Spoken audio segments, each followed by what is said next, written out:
Sí, buenas tardes. Muchas gracias por acompañarnos en la Carpa de la Cultura. La tercera presentación de esta tarde es este libro, obra de Carlos Quílez, Condenados relatos, más mala vida, tercer volumen de las crónicas de la mala vida de Carlos.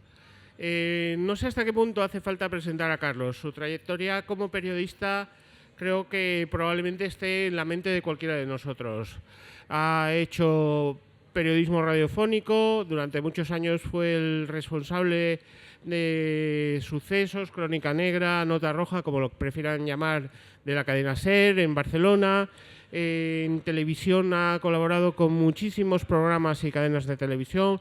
Probablemente lo recuerden en una trayectoria en La Sexta. Ahora es probablemente dentro del programa de Sonsoles Onega el tipo que trae la última noticia sobre cualquier elemento relacionado con el crimen. Pero Carlos, aparte de esa, ya les digo, dilatadísima y reconocida carrera como periodista, es también un excelente escritor. Sus libros sobre las crónicas de la mala vida, el primer volumen ganó el Rodolfo Walsh en la Semana Negra. También ha tocado la ficción. Siempre quiero recordar La soledad de Patricia, que es una de mis novelas favoritas, y mira que ya han pasado unos cuantos años. De hecho, esta presentación es un poquito difícil porque es un tipo que, aparte de que me caiga bien y el que admire profesionalmente, es además buena gente y es un buen amigo. Y este libro yo creo que resume lo mejor de la trayectoria del Carlos Quílez periodista y del Carlos Quílez escritor. Carlos Quílez en este libro viaja a medio camino entre lo que es la crónica, el relato, el true crime, por decirlo de alguna forma, utilizando una fórmula que está desde hace unos años muy en boga, pero elementos también de ficción, porque es evidente que cuando hace periodismo, Carlos también añade un elemento literario en sus crónicas y un elemento narrativo de altísima calidad.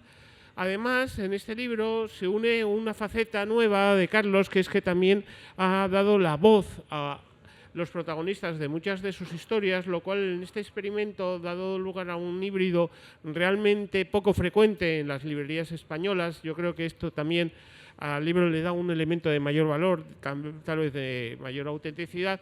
Y aquí vamos a encontrarnos pues las más crónicas de la mala vida. Probablemente sea también uno de los trabajos en los que Carlos mayor implicación haya tenido, y de él vamos a hablar a lo largo de los próximos minutos.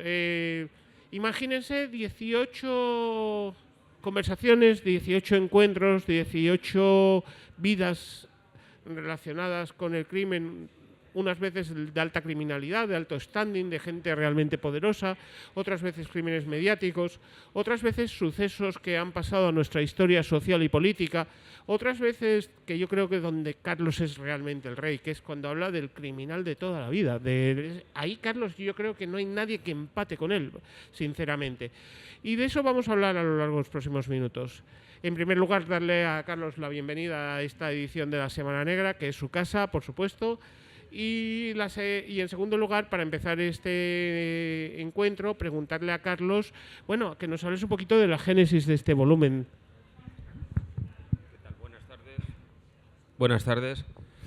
Y gracias a la Semana Negra de nuevo por haberme invitado. Vamos a ver si, como dice aquí su señoría, es la tercera entrega, es mi decimocuarto libro, pero es la tercera entrega de estos libros de relatos criminales, que empecé con Mala Vida, Sigue la mala vida y este Condenado relatos, más mala vida. Yo creo que con esto acabo ya mi fase de cuentista de relatos breves, fundamentalmente porque mi editor me ha dicho que quiere que haga novela, que dice que la novela se vende más que esto, pero bueno, en fin, las cosas del marketing editorial, ¿no?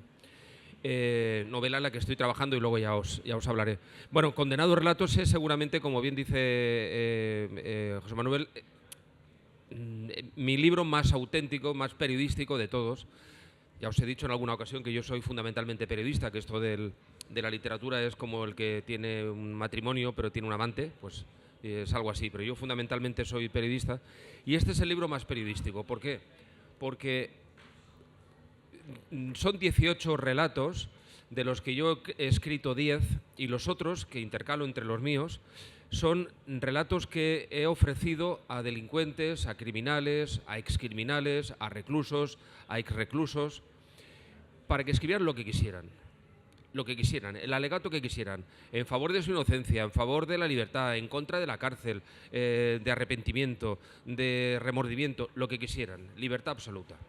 Entonces veréis que en este libro pues vais a ver un relato de un cuento que os explico yo, un cuento que he vivido yo, es decir, un delincuente de verdad, un policía de verdad, un guardia civil de verdad, que ha hecho cosas, que ha hecho investigaciones, que ha resuelto casos, o delincuentes que han podido huir de la actuación de la justicia o no han podido huir. Pero se van intercalando estos cuentos. Entre ellos veréis, por ejemplo, que hay un relato de un tipo que es el jefe de la Mara Salvatrucha salvadoreña, que está en la cárcel de Soto del Real, tiene 13 muertos, y él ha escrito un relato sobre la primera vez que mató. Ha querido escribirlo sobre eso y sobre eso está su relato. Mejor o peor escrito, naturalmente no son escritores, pero ahí lo dejo. Vais a encontrar pues a la asesina de la Guardia Urbana, del crimen de la Guardia Urbana, que conoceréis y os sonará. Pues Rosa Peral ha tenido la amabilidad de acceder a mi invitación y escribe ella de su puño y letra una carta, en este caso habla de su inocencia y de lo que ha querido. El año pasado, algunos de los que me acompañabais y que os recuerdo de mi conferencia, recordáis que presenté el libro de Sandro Rosell, del que fue presidente del Barcelona, que es un tipo que fue detenido por el Cuerpo Nacional de Policía, ingresó en prisión preventiva durante 2 años y luego la sentencia le absolvió, ¿no? Sandro Rosell también hace un cuento aquí. Él, como ex recluso, ex culpable, pues también hace un relato. Por lo tanto, vais a encontraros ese tipo de personajes. Vais a encontraros una carta que escribe la esposa de un atracador. ¿Cómo es la esposa de un atracador, no? Yo, que soy de aquellos periodistas que me gusta decir que el crimen es poliédrico, ¿no? Y que cuando hacemos noticias del crimen y solo hablamos de lo que, por ejemplo, en un juicio, ¿no? Pues el fiscal pide, no sé qué y tal. Bueno, el fiscal pide y la defensa pide y el juez opina y el reo habla pero es que el reo tiene una esposa y la víctima tiene un marido o un esposo o lo que fuera. Es decir, hay unos elementos colaterales de este teatro, que es el teatro del crimen, del que hablamos poco. ¿Quién? El familiar, ¿no? Entonces vais a ver una historia que explica Merche, que es la esposa del atracador del chándal, que es un tipo que atracaba un atracador de bancos, tiene 52 años, Jesús Contreras Porcel, que tenía la peculiaridad, estas cosas que tienen algunos delincuentes, de atracar siempre con el mismo chándal, porque el primer día que atracó llevó un chándal de color rojo, le fue bien y ya no se lo quiso quitar, de tal forma que decía que le daba suerte, y de tal forma que la policía cada vez que iba con máscara, imaginaos el nivel del personaje, iba con máscara para que no se le viera, pero iba con el chándal rojo, de tal forma que a poco perspicaz que fuera el guardia civil o el policía, ya sabía que aquel era el atracador del chándal, porque en fin, iba dejando su impronta, ¿no? Bueno, pues ella es la esposa del atracador del chándal. No vio un duro de los robos y los atracos de su marido, me consta, doy fe de ello. Tengo la plena seguridad que eso que nos dice Merche es así. Pero ¿cómo ve a un criminal que es el amor de su vida, que además hace cosas horribles, como atracar bancos a mano armada? ¿Y cómo lo vive, cómo lo gestiona, cómo es, ¿no? Bueno, pues estas son las cosas que encontramos en Condenado a Relatos. Un poco, a grosso modo, ya os digo, lo más periodístico de mi ya periodística obra literaria, ¿no? Bueno, este es un buen cebo. Evidentemente no vamos a desvelar todos los secretos de este libro, pero algunos sí. Evidentemente hay casos mediáticos, como el que decía el del crimen de la Guardia Urbana de Barcelona, del que luego le quiero preguntar, o Sandro Rosell, pero hay también otros menos conocidos, pero probablemente sean de los que más juego den. Yo quisiera preguntarte por 2 cosas.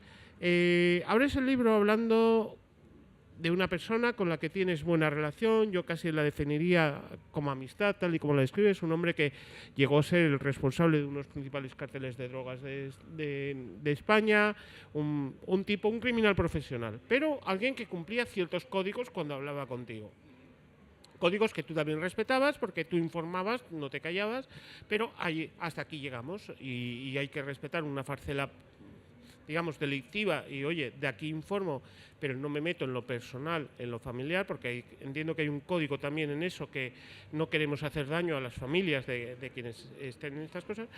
Y luego resulta que este hombre te habla de que cuando estuvo en prisión coincidió con un recluso que se le pegó, que como sabía, este es un hombre poderoso, si me hago amigo de él en prisión, pues a mí no me van a tocar.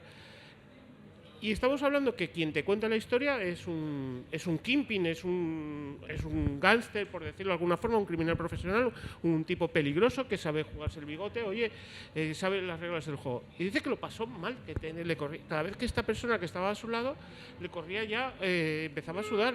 ¿Por qué? Porque esta persona que se pega a su lado le empieza a explicar que está anotando, tiene contado pues X formas de deshacerse de un cadáver.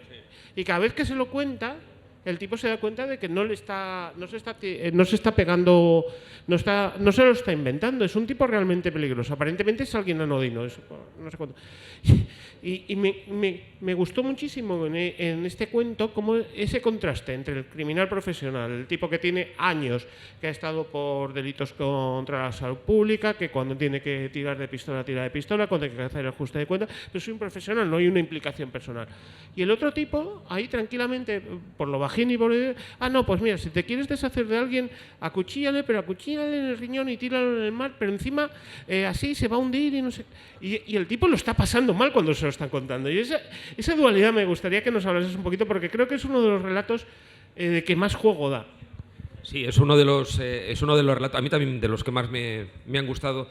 Los personajes a los que hace referencia José Manuel son Antonio Bernal Romeu. Antonio Bernal Romeu es un violador compulsivo que fue el protagonista de una de mis, creo que fue mi tercera novela, que se llamó Psicópata. Me entrevisté con él en la cárcel 20 y tantas veces y a través de esas entrevistas construí una novela, pero tocando la mercancía, o sea, yéndolo a ver y conociendo el asunto. Bueno, pues un día... Perdón. Yo conocí a Bernal Romeu a través de un atracador que se llamaba Germán Delgado Girona. Este tipo era un tipo muy aguerrido, muy duro, había sido consellere de uno de los clanes más importantes del tráfico de heroína en Cataluña y en todo el Levante, diría yo, en todo el Mediterráneo.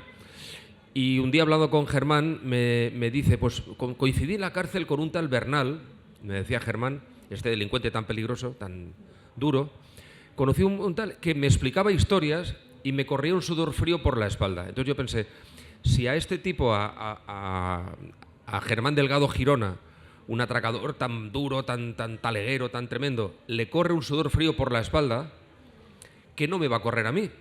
Es decir, yo quiero conocer a ese tío que le ha provocado ese miedo a Germán.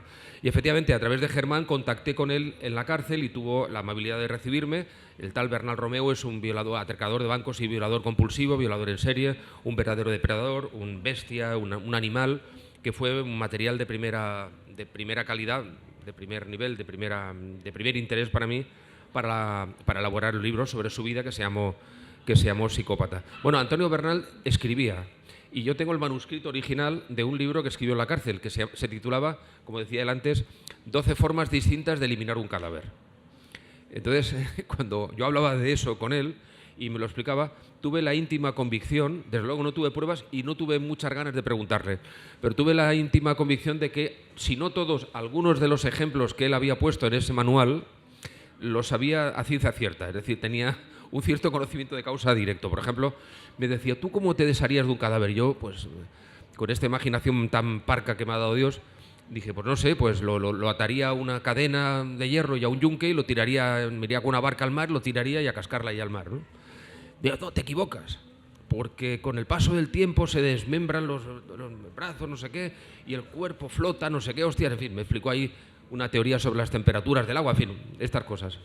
Digo, vale, no hay que utilizar hierro ni nada. Tú le pinchas en los riñones, una vez muerto, le pinchas varias veces en los riñones y lo tiras al mar. Y no te preocupes porque el riñón hace un efecto esponja, absorbe el agua. Perdonad que sea un poco gore, pero me lo explicaba así. Entonces el cadáver baja y ya no te preocupes que no vuelva a subir. Luego los pececitos hacen su trabajo y tal, ¿no? Yo me lo miraba con una sonrisa así un poco bobalicona y ya, insisto, no le pregunté, digo, bueno, ¿tú por qué me lo dices con tal seguridad? Luego hablé con algún cirujano y algún médico y me dijeron que algo de eso hay, ¿eh? Que algo de eso hay. En fin, lo dejo aquí. Este es uno de los capítulos del libro, ¿no? Pero, por ejemplo, fotografío a un gran amigo con el que he tenido una relación muy contradictoria porque no ha sido un policía ortodoxo y eso, pues, yo lo tengo que reconocer, y por otro lado ha sido una de las personas que a mí más me han ayudado y más me han enseñado de la policía, del crimen y de la vida en general, ¿no? Que es Antonio Manzanaro, que era miembro del grupo de homicidios de la Unidad Orgánica de Policía Judicial de la Guardia Civil de Barcelona. Bueno, una persona que siempre llevaré en mi corazón y en mi memoria, a pesar de que ha sido un policía extraordinariamente poco ortodoxo, ¿no? en su proceder.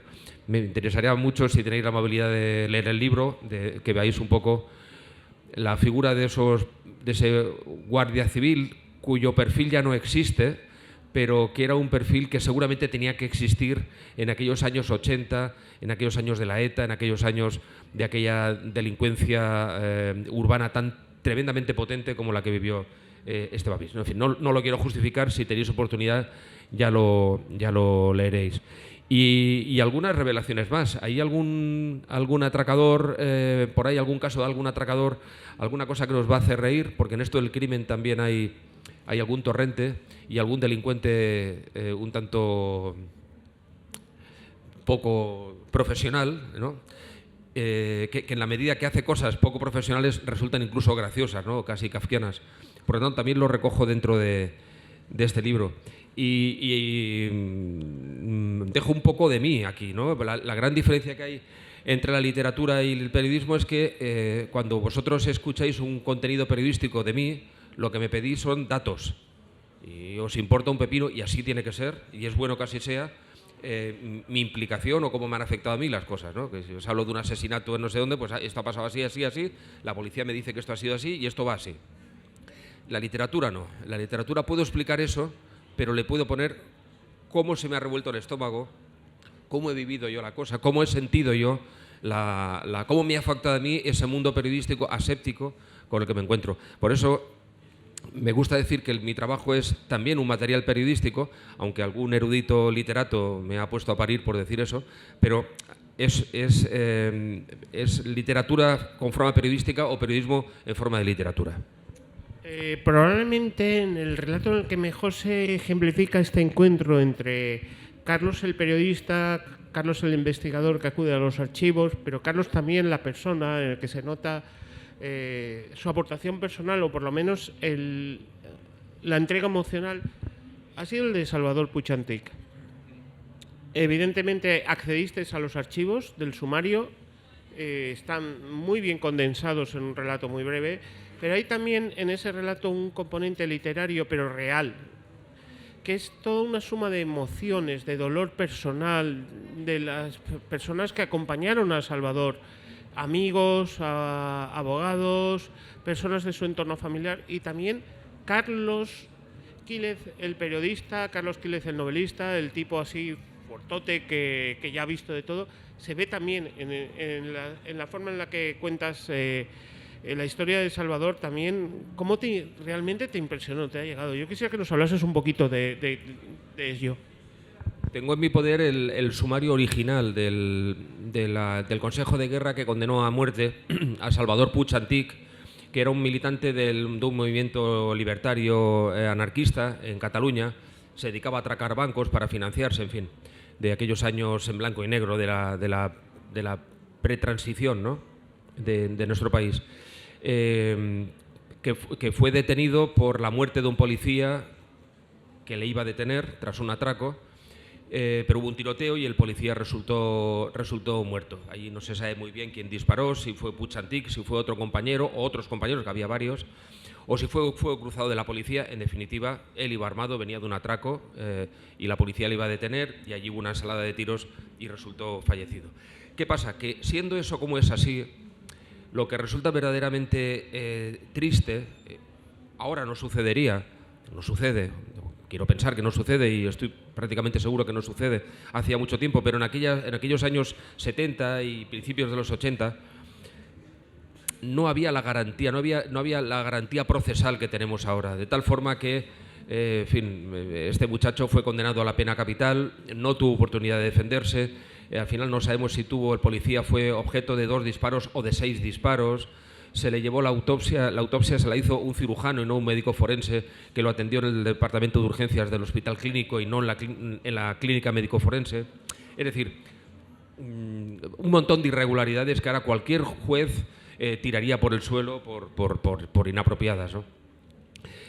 En el sumario las detecto, las afloran y lo explico en el capítulo como un pequeño homenaje. Yo, que soy un ferviente opositor a la pena de muerte, porque creo que nos sitúa en el mismo nivel tétrico y horroroso que situamos al asesino. Creo que no, la sociedad, el Estado de Derecho tiene que ser otra cosa. Pero yo, desde esa militancia antipena de muerte, sí que es una forma de brindarle a este muchacho, con el que yo, vamos, muchacho, no tengo ninguna relación personal ni ninguna simpatía, dijéramos, ideológica ni política con él, pero sí que creo que fue víctima de una coyuntura jurídica que, a Dios gracias, ya pasó, pero que, como decía Joan Manuel Serrat, ¿no? El no recordarla, perder la memoria nos inhabilita para entender el futuro, ¿no? Y creo que hay cosas que no podemos olvidar, y en este sentido no hay nada mejor en el mundo para no olvidar algo que inmortalizarlo en un libro, y yo es lo que he querido hacer. Voy a escaparme un breve instante de lo que es la presentación de este libro y no puedo dejarle de preguntar a Carlos de lo que nos ha avanzado antes, de su otra faceta como novelista. Yo no sé si nos puedes decir un poquito qué estás cocinando ahora, si vamos a ver pronto algún trabajo de ficción tuyo. Bueno, ahora que no nos oye nadie y no hay nadie de la canallesca, voy a salir del armario. En lo literario puedo salir perfectamente. Estoy trabajando en una novela. Es verdad que basada en hechos reales, pero en fin, con toda una novela es ficción, por definición, por lo tanto, tiene que ver con un criminal en serie y demás, que existió y que yo lo he maquillado convenientemente para construir esa novela. Estoy trabajando en ello, mi editor se pondrá muy contento porque por fin vuelvo a la novela y ya está harto de mis relatos. Yo no, a mí me encantan las cosas breves. Pero estoy trabajando en este caso, estoy documentándome, ya he empezado a tocar el piano, ya hay alguna cosa escrita y bueno, sin prisa y sin pausa vamos trabajando.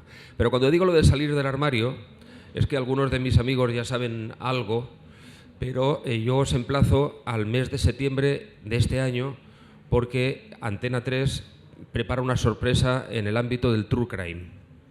Y esa sorpresa, yo tengo bastante peso en esa sorpresa, que veréis, que espero que os guste, que es muy arriesgada, es una apuesta tremenda de A3 Media por el true crime, y me he metido de lleno, vamos, estoy dirigiéndola y estoy presentándola, ya llevamos 8 episodios grabados y no os puedo adelantar más, porque creo que no puedo ni explicar esto, por aquello de que la competencia no se entere, pero vamos, en septiembre nos vamos a ver, si Dios quiere, y vais a poder en fin, disfrutar, si es que os gusta lo que hacemos y si nos ha quedado bien de lo...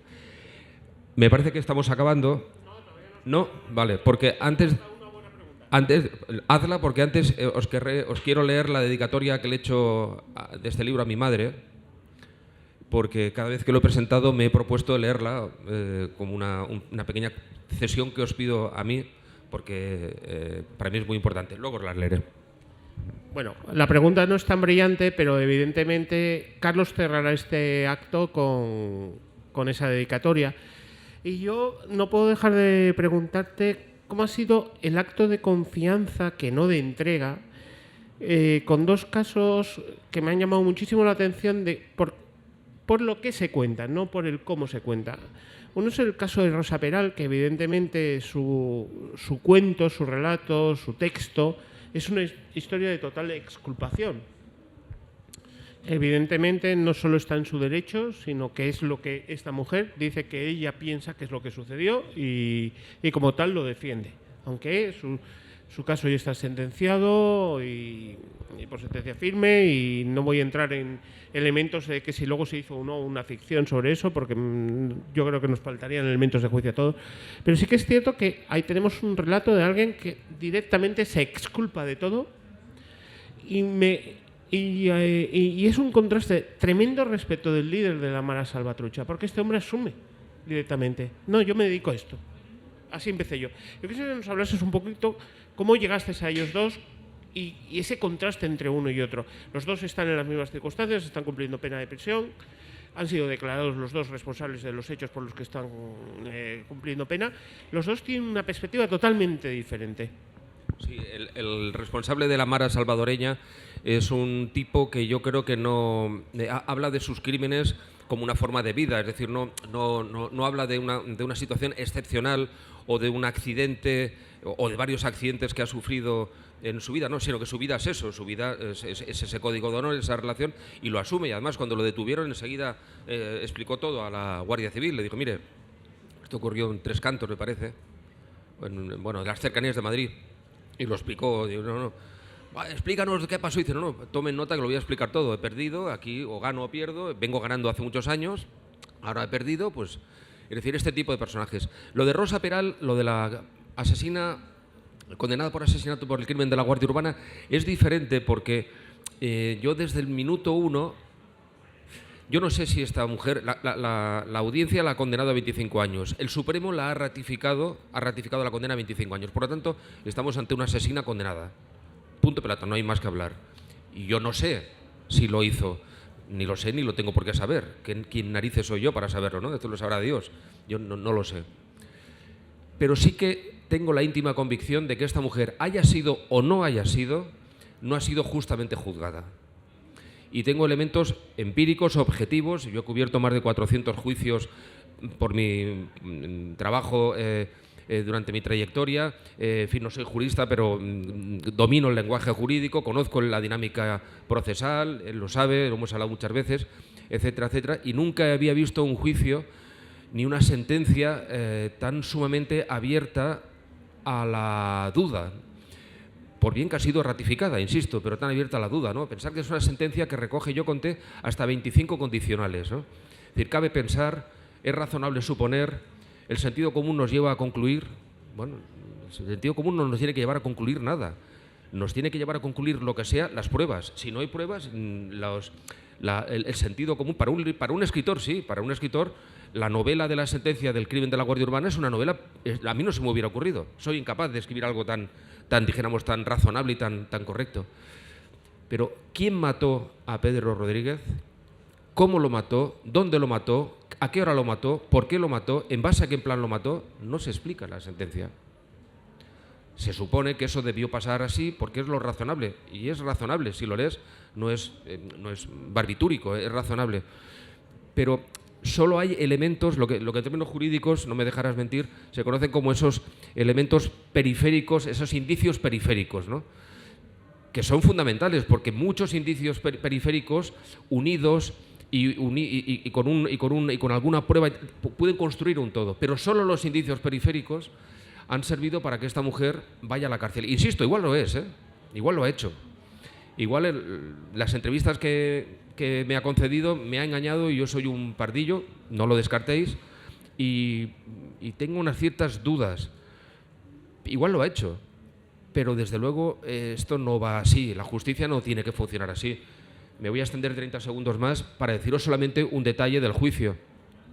Insisto, yo no soy jurista, pero he estado decenas, centenares de juicios. Jamás había visto lo siguiente, que en un interrogatorio en la sala de vistas del juicio por el crimen de la Guardia Urbana, el fiscal le preguntara a una mujer, una testigo, una señorita que era testigo, había sido compañera de reclusión de Rosa Peral en la primera época, en los primeros meses de reclusión, le preguntó y cuando acabó el interrogatorio dice, bueno, una última pregunta. ¿Usted, señorita tal, ha tenido relaciones sexuales íntimas con Rosa Peral? A lo que la señorita respondió que no, ¿no? Bueno, ella y todas, porque le hizo la pregunta a todas, ¿no? Ella respondió que no. Podía haber respondido que sí, pero respondió que no. Y yo, en mi saber y entender, pienso, ¿qué diablos de interés tiene para el desarrollo de una sentencia absolutoria condenatoria la condición sexual de esta señora? Si es muy promiscua en términos judeocristianos, si es homosexual, si es heterosexual, si es no sé qué. ¿Qué interés tiene, no? O estamos aún en el chip de Dolores Vázquez, en el caso Vanikov, que como era lesbiana era más asesina, ¿os acordáis? Luego vino Tori King, vimos lo de la colilla, no sé qué, y la tuvimos que dejar en libertad haciendo un ridículo espantoso. Todo el sistema, todo el sistema, incluida la audiencia provincial que le juzgó y ratificó la sentencia. Claro, como yo no sé de leyes, pienso, bueno, pues algún motivo tendrán. Si lo ha preguntado, pues algún motivo habrá, que yo, ignorante de mí, pues no sé. Coño, cuando declare un hombre como testigo al albor del otro imputado, sabéis que era Rosa Peral y Albert López, eran los dos finalmente fueron los dos condenados, cuando declare un hombre en el marco de la declaración de Albert López, pregúntele si tiene relaciones gays con el señor López. No, a él no le preguntaban, a Rosa Peral sí, porque había chup chup en la olla, ¿no? Y eso, acabo ya, y eso es lo que a mí me fastidia de este caso. Me fastidia que esta mujer, porque ha tenido 40 novios, pues sea una fresca y sea más asesina que un señor que no ha tenido, un señor que ha tenido 40 novias y sin embargo eso no va en su contra, ¿no? Esta es la sociedad y con estos bueyes esta es la sociedad en la que estamos y con estos bueyes hemos de arar. Bueno, como habéis podido escuchar, Carlos siempre es fascinante, pero más fascinante que Carlos el orador, que Carlos el periodista que sale en la televisión, es Carlos el escritor. Y quiero reivindicar y recomendarles de verdad que se hagan con un ejemplar de Condenados Relatos. En unos minutos Carlos estará firmando ejemplares en la mesa que tenemos aquí en la carpa. Hay muchos motivos para leer este libro, no solo profundizar sobre temas de una cierta repercusión pública, sino verdaderamente conocer cómo han funcionado en los años 70 el aparato policial, judicial de este país, pero también la historia sentimental de este país. Insisto en la importancia de la calidad del trabajo que ha hecho Carlos con el caso de Salvador Puig Antich, pero también otros muchísimos casos que van de la alta a la baja delincuencia, pero sobre todo es esa fuerza que tiene Carlos como narrador. A la espera de que llegue ese proyecto en televisión, que aquí como somos todos gente de Lampa hay un código de silencio, nadie que haya estado en esta carpa va a poder hablar de lo que nos ha dicho Carlos. Si sale de aquí y habla sabrán las consecuencias a las que se tienen que enfrentar y les aseguro que soy alguien especialmente imaginativo y cruel. Una vez explicado este elemento, vamos a despedir al bueno de Carlos con unos minutos en los que va a hacer lectura de un texto que sé que realmente, unos segundos, un texto que realmente a él le emociona. Un texto con el que abre este libro, en el que vemos también un componente personal también de Carlos. Bueno, es que esta señora que me parió, pues se murió mientras estábamos fabricando el libro y le dedico el mismo. Y digo así: a veces cuando paso frente a tu jardín creo verte al caer la tarde regando los geranios rojos y rosas y la dama de noche que olía vainilla como tus besos. Sigue regalando sonrisas, mamá, mientras el viento se lleva y nos trae canciones de Machín o de Sepúlveda que de tu boca sabían a lo que sabe la ternura. A ti, Leonor, va por vosotros. Un aplauso, por favor, para Carlos. Muchísimas gracias.